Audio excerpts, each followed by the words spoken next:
Kapow! Hello and welcome to Stanchion Snacks, a bit of a mouthful, the cooking show where I create a unique dish for every single Southampton game this season that represents a past player of us and our opponents. So we are facing Derby County this weekend, and looking at the list of players that have represented both clubs, there's a fan favourite, a real favourite of mine on that list, and that is Matt Oakley. Now Crouch took too long to swing one of those long legs. Svensson back to Oakley. He has picked his spot.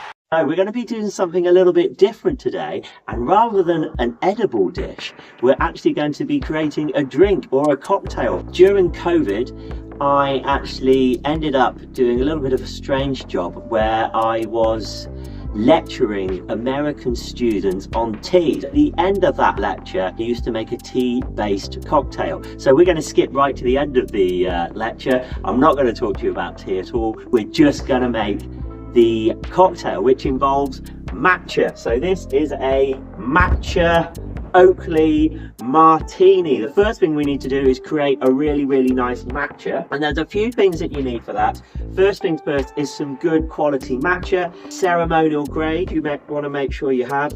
The second thing you need is an appropriate bowl to make it in, so you always make matcha in a bowl. This is just a cereal bowl. You traditionally use something called a chai wan, and that is basically this kind of sort of shape of a bowl. So if you've got a bowl like this, absolutely fine. We're going to put a good teaspoon, maybe about 6 grams.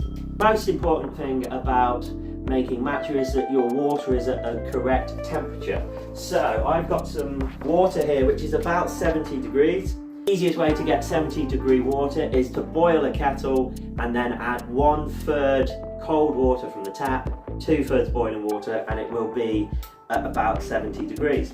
And we just want to add, to start with, a very little amount. So maybe about 10 millilitres. And we're going to make a nice fine paste. And I've got a little matcha whisk here. Just make sure that it's all incorporated. And then we're going to add another 50 ml. So this is about 60 millilitres in total. And the reason you use sort of 70-degree water, which is very important with any green teas, is that you'll just extract too many of the bitter notes and you'll destroy all of the sort of the nice umami, sort of creamy, sweet flavours. I'm just sort of doing a W motion with the side of the whisk and levelling it off, and you get this nice frothy drink. And the reason you use a chai wan or a bowl like this is so that then when you drink it straight from the bowl, you're hitting all of the taste buds. We are going to make a cocktail. So first thing that's going to go in is all of that. So we're going to add some lemon juice. So maybe just like a tablespoon. The vitamin C in the lemon juice means that your body takes on more of the antioxidants and it's a lot healthier for you. So adding lemon to any tea is beneficial for you from a health point of view. However, vitamin C in lemons is destroyed when it gets over about sort of 80 degrees. So if you put it in black tea, it's completely pointless. But in this situation, very good. So this is just some sugar syrup.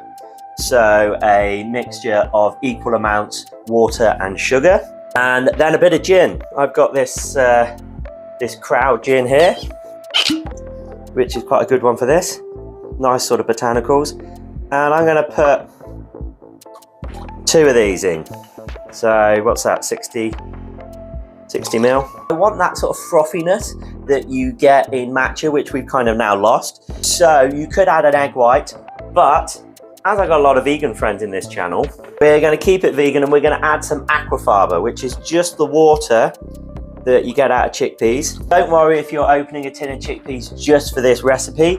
I've got a lovely recipe for some falafel and hummus on this channel, so go check that out. And to start with, I think we'll add a small measure like this. That should be enough. If I get a nice frothy number, is we're going to shake that dry.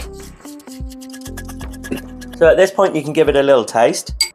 Maybe just a touch more sweetness. So now we're going to crank this up with ice. And then we're going to shake the it again. And if you ever want to know how long to shake cocktails for, it's until it's unbearable for you to hold your hand. The champagne is very much on ice for Saints at the moment, so I'm not going to top this with champagne, but I have got this lovely sparkling sake. Let's just top that off.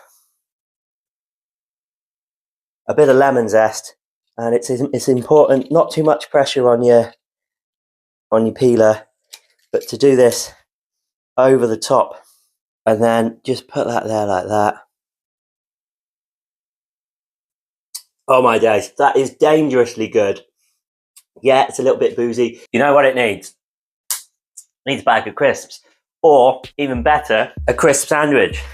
2 slices of bread, warm bread, you know, not toasted, but through the toaster.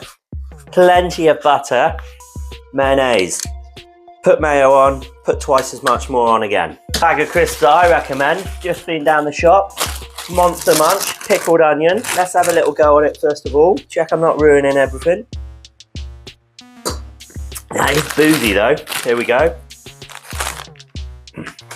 I'm going to put 9 in. Like a pomme neuf. Pomme neuf sandwich. Here we go. And out of interest, these days you're getting 14 Monster Munch in a bag. That's for you to decide what you think about that. Crush them.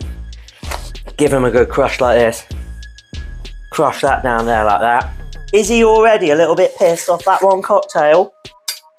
Maybe, who knows? I'm not a lightweight, but I'm still topping up from Wrexham away. Monster Munch sandwich. A cocktail that I've completely annihilated already. It's doing something for me, that's for sure. There we go. Like, subscribe, share, chuck it all around. We're coming into the business end of the season. I'm going to be posting twice a week now, minimum till the end of the season. It's a lot of hard work, so please do pump it around everywhere. This is Stanchion Snacks. This is a bit of a mouthful.